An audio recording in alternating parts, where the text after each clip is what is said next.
Hello, welcome to RTM News. My name is Emmy Akura Adaa. We're taking a look at the stories coming in our news for tonight. Ramaphosa and Nigeria President Buhari vowed to work together to prevent any xenophobic attacks.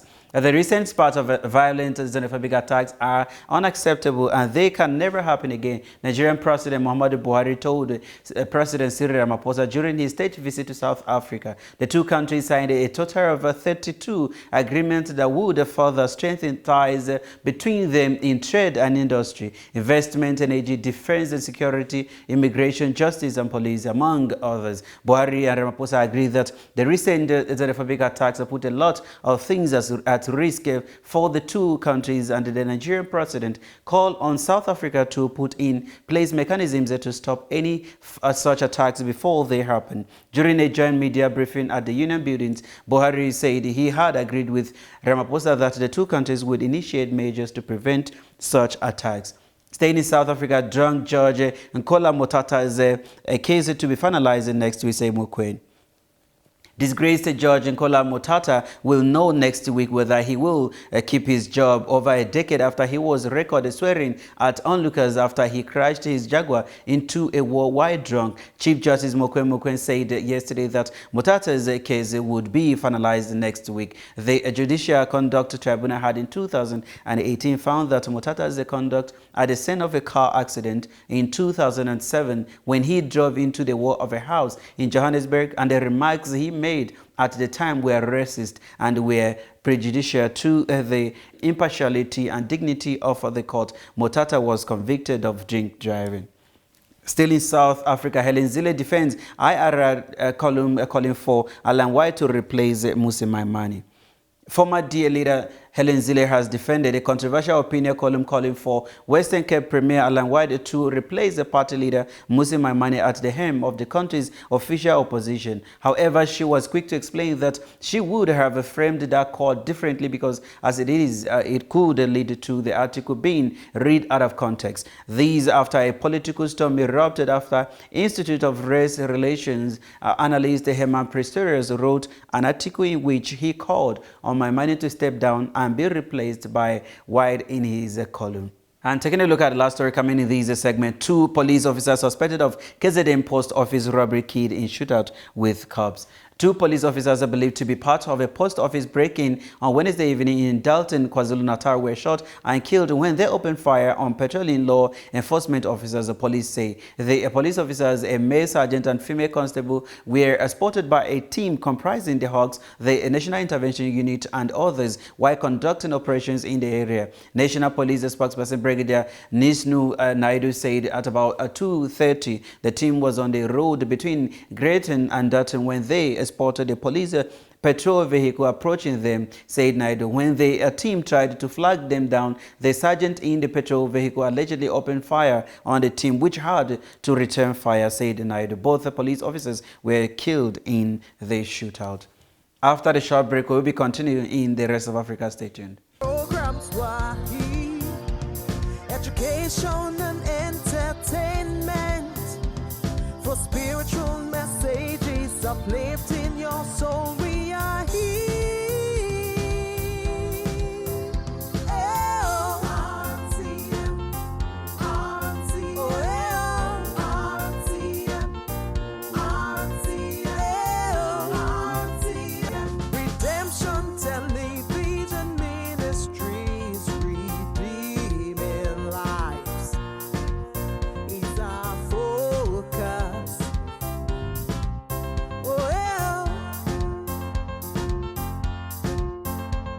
For quality programs, Wahi, education and entertainment, for spiritual messages uplifting your soul. We are here.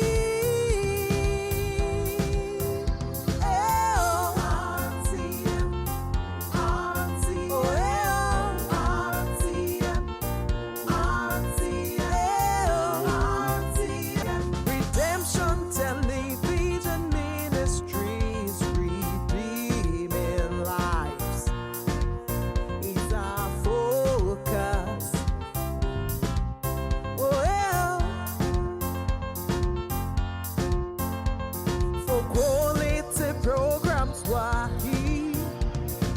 education and entertainment, for spiritual messages uplifting your soul. We are here. RTM, RTM.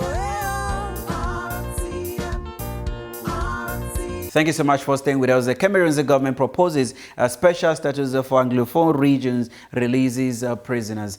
Delegates at the ongoing national dialogue in Cameroon have welcomed the release of 330 prisoners and resolution to grant the English-speaking regions a special status. The country's Prime Minister Joseph Dion Ngute, who is leading the dialogue process, announced on Thursday that President Paul Biya had ordered for the release of several hundreds of detainees linked to the separatist crisis. The President has asked for the release of more than 330 people who have been arrested because of the troubles in the northwest and southwest regions, Ngute said.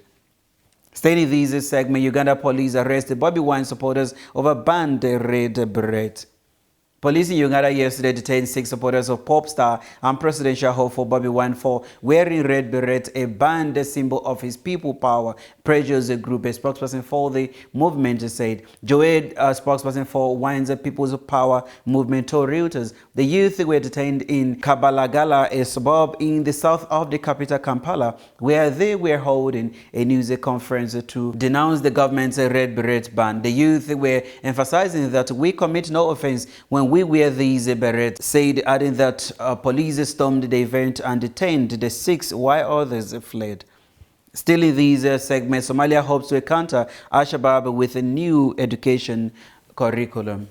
Somalia's government is implementing a new curriculum for primary and secondary education students for the first time since the civil war broke out in 1991. In the past, schools had to make do with whatever materials came to hand. More than 40 curricula were used across Somalia, creating a hodgepodge of competing education systems in a variety of languages, that the government said. Schools sourced textbooks from more than 10 countries during the civil war, and English and Arabic replaced Somali as the language of instruction. Still in Somalia, U.S. reopens embassies in Mogadishu, endorses Somali's progress. The United States reopened its embassies in Somalia's capital Mogadishu nearly 3 decades after it was shut down, underscoring the deepening ties between the two nations amid a persistent threat from Islamist group Al-Shabaab. Somalia, in the Horn of Africa, has been gripped by widespread lawlessness and violence since 1991, when autocrat Mohammed Saad Barre was toppled by various warlords. The United States closed its embassy in January 1991. In a statement, the United States Embassy to Somalia said that the move was a milestone in the strengthening of relations between the two countries and would help advance stability and development in Somalia. After the short break, we'll continue with the rest of African stories in Nigeria. Stay tuned. Programs were here, education and entertainment, for spiritual messages uplifting your soul. We are here.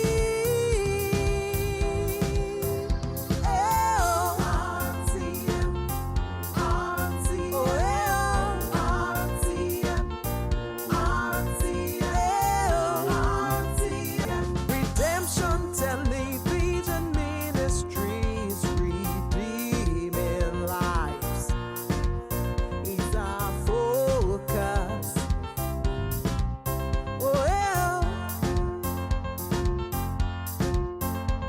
For quality programs were here, education and entertainment, for spiritual messages uplifting your soul. We are here. RTM, RTM, RTM. Redemption Television Ministries, redeeming lives is our focus.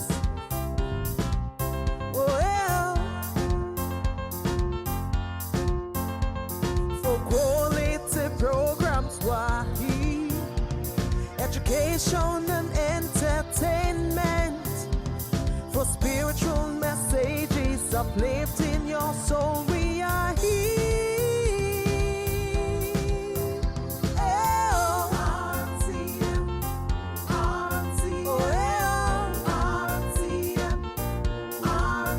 Thank you so much for staying with us. Nigeria's fresh appeal won't stop access to C, says P&ID.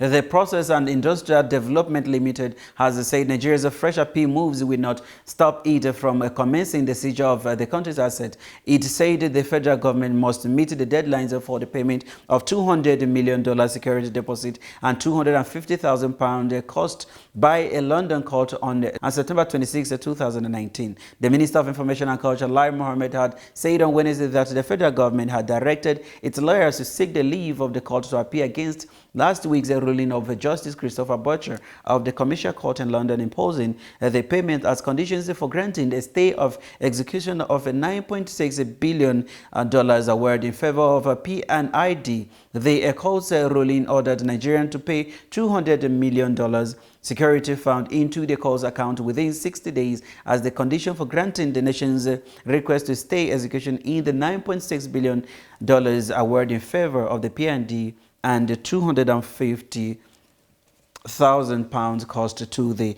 P&ID. Staying in Nigeria, positioning oneself for 2023 is playing God, say Oshomale.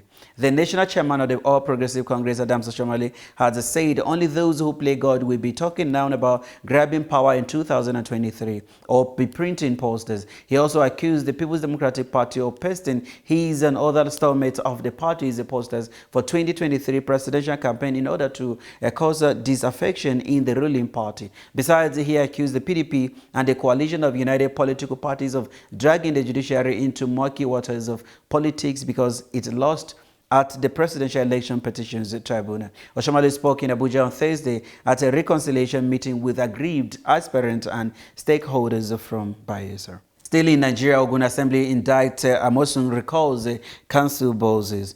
The Ogun State House of Assembly on Thursday accused the immediate past governor of the state, Ibukule Amosun, of allegedly shortchanging local governments of their share of allocation from the federal account while his administration lasted. The Assembly, in a report by its Committee on Local Government and Chieftaincy Affairs, said it discovered that Amosun's administration paid only $12 million to the local government areas and local councils development areas in 6 months installments for the 30 months under review. It disclosed these on Thursday during its plenary, where it lifted the suspension placed on the chairman of the 20 local government areas and the 37 LCDAs in the state. Taking a look at the last story coming in our Nigerian stories for tonight. Laws against the building collapse not implemented, says Fashola.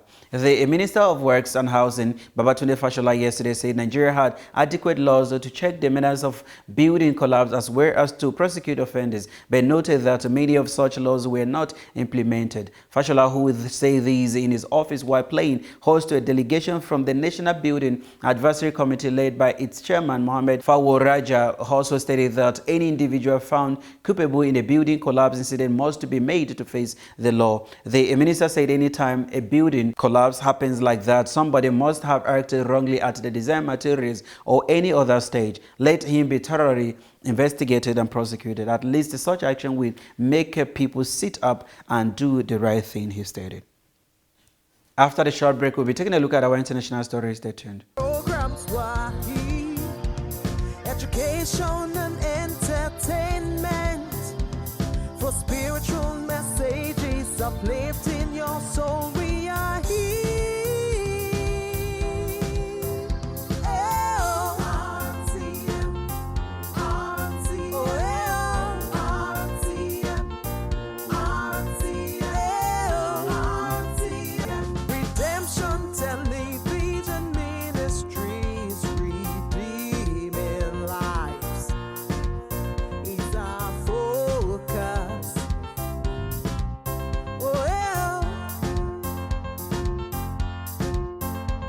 For quality programs,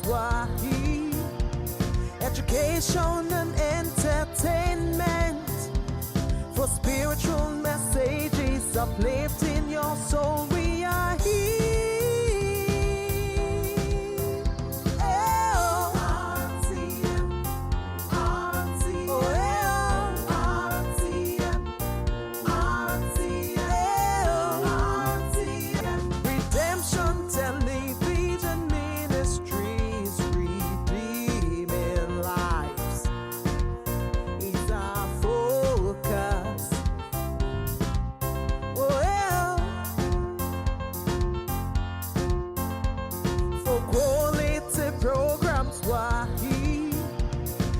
education and entertainment, for spiritual messages uplifting your soul. We are here. RTM, RTM, RTM. Welcome back. Indonesia couple fear sex ban changes will make them criminals.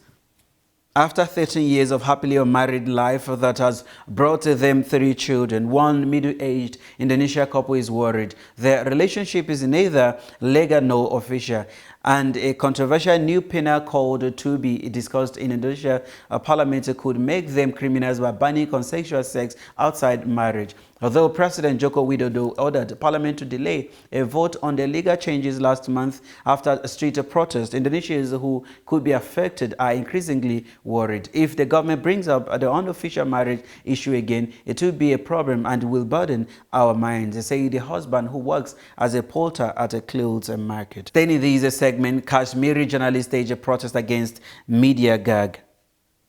Journalists in India, Kashmir, on Thursday staged a small silent protest against what they say has been a media gag by the Indian authorities that has badly affected their ability to work in the disputed region for the last 60 days. India stripped its portion of Muslim-majority Kashmir of autonomy on August 5, shutting off phone networks and imposing curfew-like restrictions in some areas to dampen discontent. Some of these curbs have been slowly relaxed, but mobile and internet communications in the Kashmir Valley are largely still blocked, severely impacting the ability of journalists to report from the region. Still in this segment, police attack, 4 killed by knife-wielding employee. A knife-wielding employee has killed 3 officers and 1 administrative worker at a police headquarters in the center of the French capital, Paris. The attacker, who has not been named, was shot dead by police. Witnesses describe scenes of panic with many people fleeing the building in tears. The area in Ile-de-la city was sealed off. The attack came a day after police went on strike across France over increasing violence towards officers. The Paris prosecutor said a murder investigation had been launched. A motive for the attack remains unclear. However, police union officials have suggested the attacker may have been involved in a workplace dispute. And taking a look at the last story coming in this segment, Las Vegas shooting victims reached $735 million settlement from MGM Resort. Victims of the 2017 Las Vegas shooting have reached a settlement of at least $735 million from MGM Resort. The chain owns the Mandalay Bay Hotel, from where the gunman killed 58 people and wounded hundreds more before killing himself in October 2017. The victims were attending a country music festival at a venue across from the hotel, also owned by MGM. It remains the single deadliest mass shooting committed by an individual in U.S. history. Outrage at the killing led to a ban on the bomb stocks devices that make rifles fire like machine guns. And these are all the stories we have for you in this segment. After the short break, we'll be taking a look at our sports stories. Stay tuned. Programs were education and entertainment, for spiritual messages uplifting your soul. We are here. RTM, RTM, RTM, Redemption Television Ministries, redeeming lives is our focus.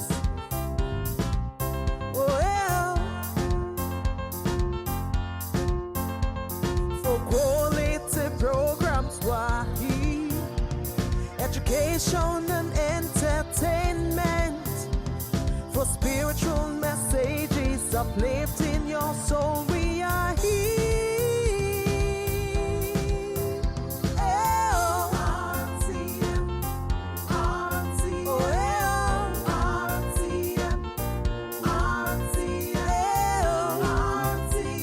Redemption Television Ministries, redeeming lives is our focus.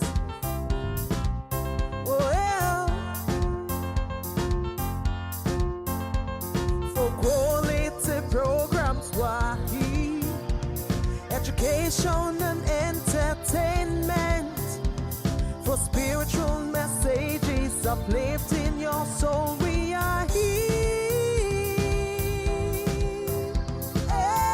RTM, RTM, RTM. Thank you so much for staying with us and starting with the first story coming in our sports story, and it's a very sad story to Nigerian football lovers. Isaac Promise, former Nigerian striker, dies at the age of 31.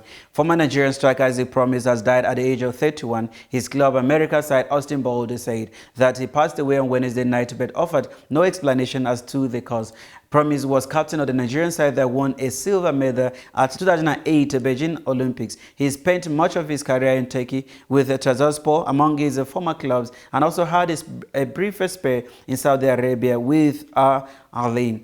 Former West Ham defender Anthony Ferdinand was among those who paid their tribute. Still in the sports story, Martinelli impresses in Arsenal victory.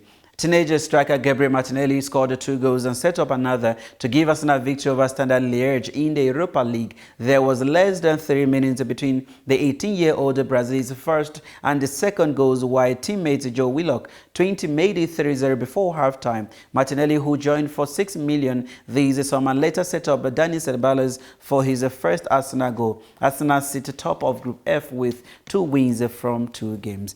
And in the last sports story for tonight, Dele Alli and Lingard left out of England squad for Euro 2020 qualifier. Midfielders Dele Alli and Jesse Lingard have been left out of England manager Gareth Southgate's squad for the Euro 2020 qualifiers away to the Czech Republic and Bulgaria. There is a first call-up for defender Fikayo Tomori, while his Chelsea teammate striker Tammy Abraham has also been picked. Man City right back Kyle Walker has again been omitted. England play the Czech on 11th October and Bulgaria on 14th October. Everton midfielder Fabian Delph has been recalled, but Liverpool midfielder Alex Oxlade-Chamberlain misses out. And those are all the stories we have for you in our news for tonight. Thank you so much for staying with us. See you again on Monday, same time, same station. Do have a wonderful weekend. Redemption Television Ministries, redeeming lives is our focus. Well, for quality programs, we're here. Education and entertainment,